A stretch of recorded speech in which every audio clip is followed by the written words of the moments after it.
Bonjour. Torah Box m'a demandé de dire quelques mots concernant le drame du 7 octobre. Et j'ai demandé pourquoi moi, et l'on m'a répondu parce que la Shoah. En effet, j'ai malheureusement quelques relations avec la Shoah puisque j'ai le privilège d'être né à Auschwitz et ma maman, de façon miraculeuse, a réussi à ce que je survive et à ce qu'elle aussi puisse sortir du camp. Donc j'ai une idée, pas vraiment un vécu, mais une idée forte de ce que peut être l'horreur. Mais il y a une très grande différence entre le 7 octobre et la Shoah. Je ne parle pas ici de la durée, non. Je parle du fait que la Shoah a été perpétrée par des gens civilisés, bien élevés, issus d'une société de culture littéraire, musicale, philosophique, l'Allemagne. Ce sont ces Allemands-là qui ont été capables de tuer des millions de juifs, de les emprisonner, de les gazer, de les torturer. Et à aujourd'hui encore, on se pose beaucoup de questions. Bien sûr, Dieu dirige le monde, Dieu sait ce qu'il fait, et certains, osant des explications, ont pu dire, eh bien, c'est du fait de l'assimilation. Les Juifs allemands se sont assimilés et la Shoah est en quelque sorte une punition, une sanction de cette audace d'avoir pris ses distances par rapport à Hachem. Mais l'horreur de la Shoah avait un visage, encore une fois, civilisé et dans toutes les apparences, issu de gens qui avaient une culture qui rend donc les horreurs de la Shoah incompréhensibles. De là à penser que je suis un ennemi farouche des Arabes, il n'y a qu'un pas, puisque je suis tenté de dire que les terroristes, les assassins du 7 octobre ne sont pas des êtres humains. Ils ont eu une attitude bestiale, et encore, dans le monde animal, en dehors de quelques prédateurs, dans le monde animal, on ne tue pas pour tuer, on tue pour manger.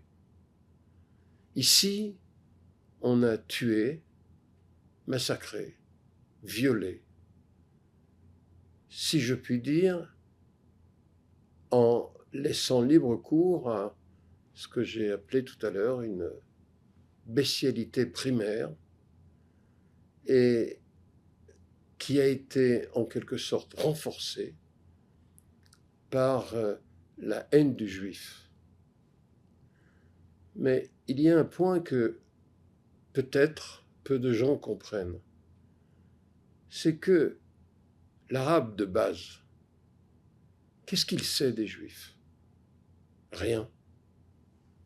L'arabe de base est antisémite parce que c'est écrit dans les cours d'école. C'est écrit dans les manuels scolaires que le juif, eh bien, il faut l'éradiquer parce qu'il représente une menace. Bien sûr que l'État d'Israël qui s'est reconstruit, après des millénaires.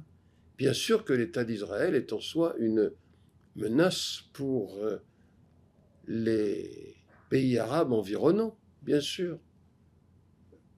Toute personne sensée acceptera probablement cette affirmation.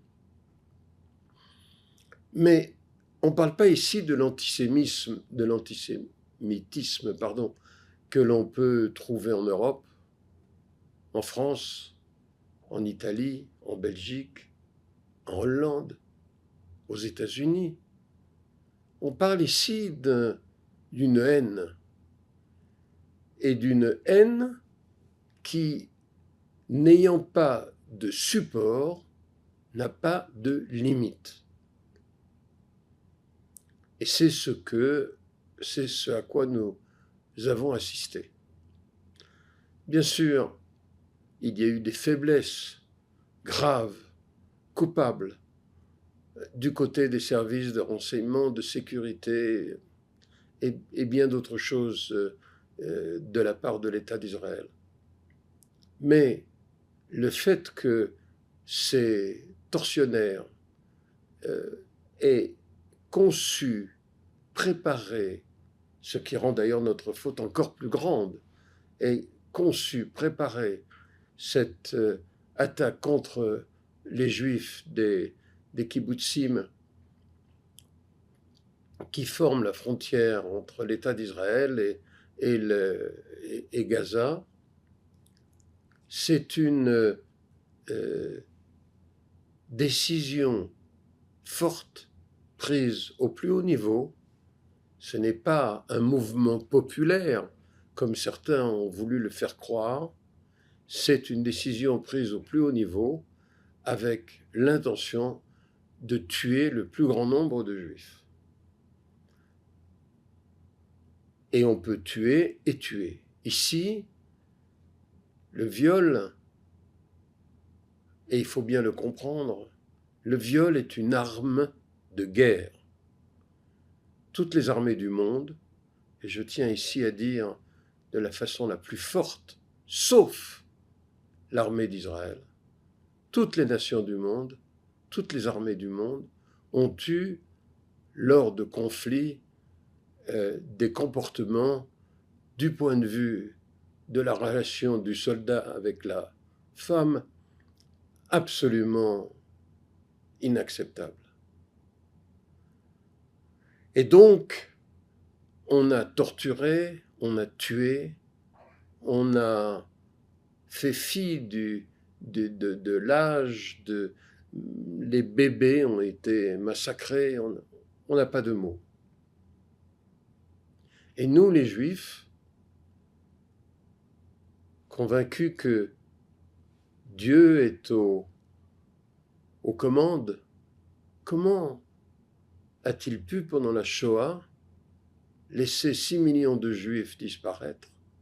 Comment a-t-il pu, le 7 octobre, laisser des milliers de gens mourir dans des conditions épouvantables?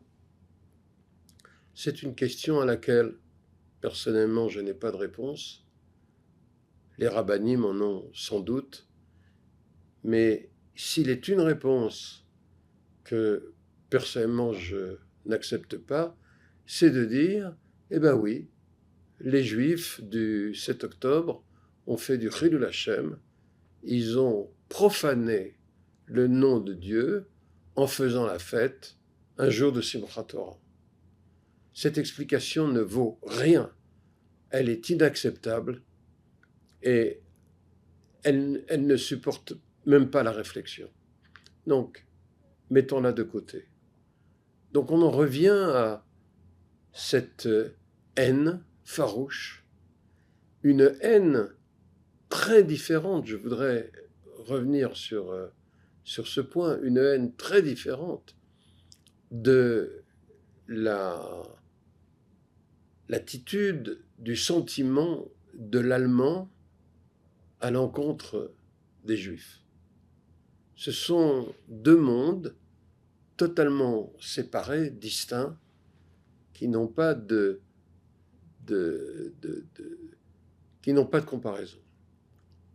Le 7 octobre a durablement marqué, et dans quelques jours, nous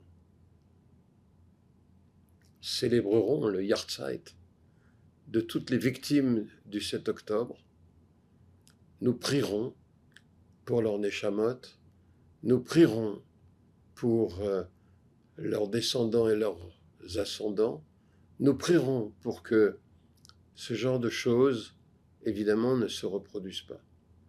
Tout comme nous prions tous les jours, et pas simplement le jour de la Shoah, qui est une invention un peu particulière. Nous prions pour que un événement comme celui de la Shoah ne se reproduise pas.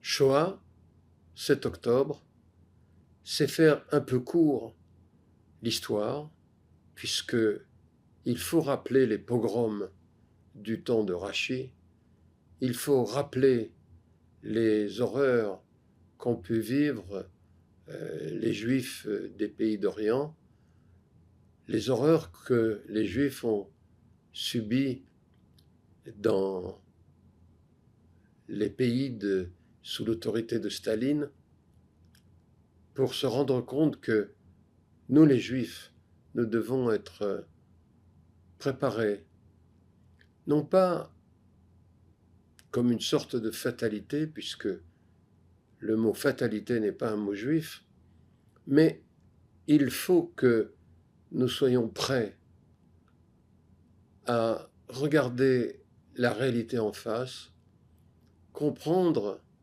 que les gens qui nous entourent ne nous aiment pas, et de vous à moi, peut-on leur en vouloir qu'ils ne nous aiment pas? Si on remonte à Yitzhak, le fils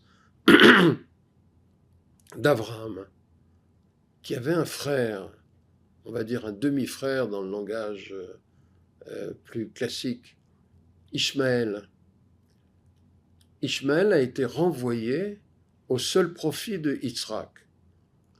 Et vous voudriez que Ishmaël n'en veuille pas à Yitzhak, mais c'est normal que Ishmaël soit fâché, et cette colère prend différents aspects, parfois simplement je ne t'aime pas, et parfois je te tuerai. Et puis, encore une fois, beaucoup plus tard, il y a eu ces luttes entre les Juifs et les Arabes.